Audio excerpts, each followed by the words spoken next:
In this video, a 5-minute tactical breakdown of Manchester United vs Crystal Palace. And if I've got the time, I'm going to try to explain why I think Michael Carrick may not be the right man for the job going forward. Let's go! So first things first, I want to talk about the shapes that the two teams used. Carrick and United pretty much used the same shape that they've been using for the past, 4 or 5 games. A 4-4-2 out of possession, and in possession, some sort of 4-2-4 hybrid with lots of players moving about. And this is the part that I'm going to be concentrating on in this video, the attacking phase for Manchester United in that 4-2-4 formation. Meanwhile, Crystal Palace set up defensively, so we're talking about Manchester United attack, and obviously Crystal Palace's defence. Defensively, Crystal Palace set up in a 5-3-2. And when you put those two shapes up against each other on a tactics board, what do you notice? That's right, the central areas are absolutely packed. You've got 5 Palace defenders against Manchester United's 4 attackers up top,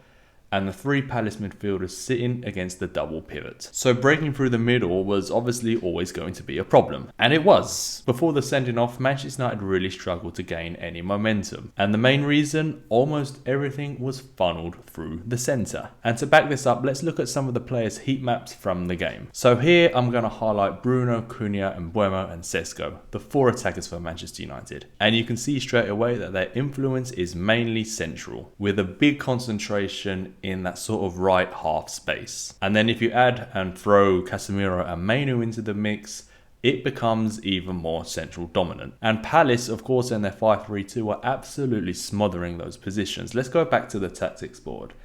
You can see here, if I highlight sort of this right side, we have 5 Crystal Palace defenders against 3 Manchester United attackers. The numbers obviously don't add up.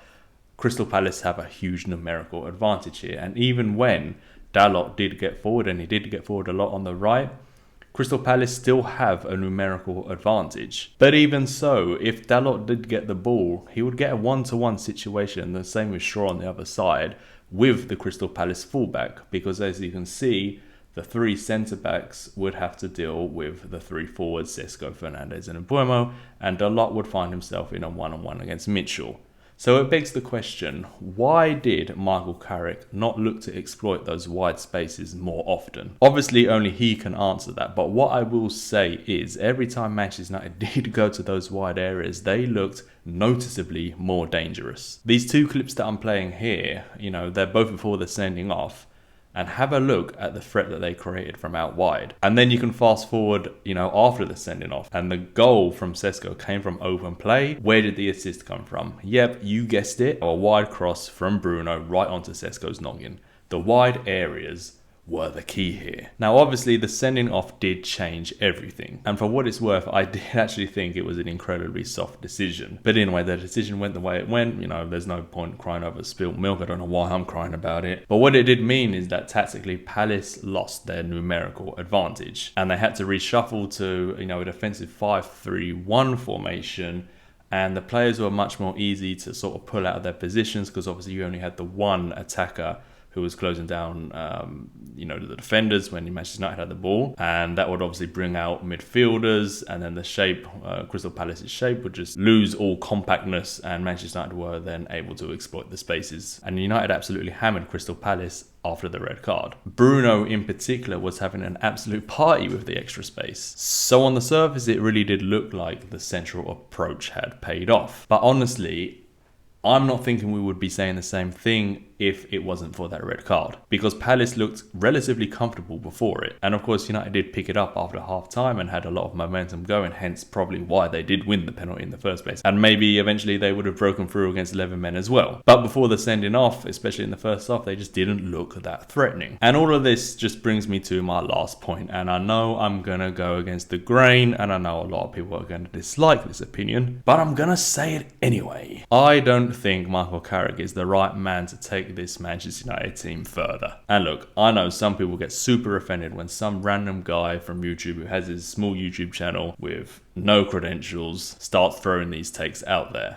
I get it. Michael Carrick is 100% a better coach than I am. There's no disputing that. I'm not trying to dispute that. There's no ego here, but I can still watch a game of football, I can still analyze a game of football, and I can still form my own opinion. And like they say, opinions are like buttholes, everyone has one.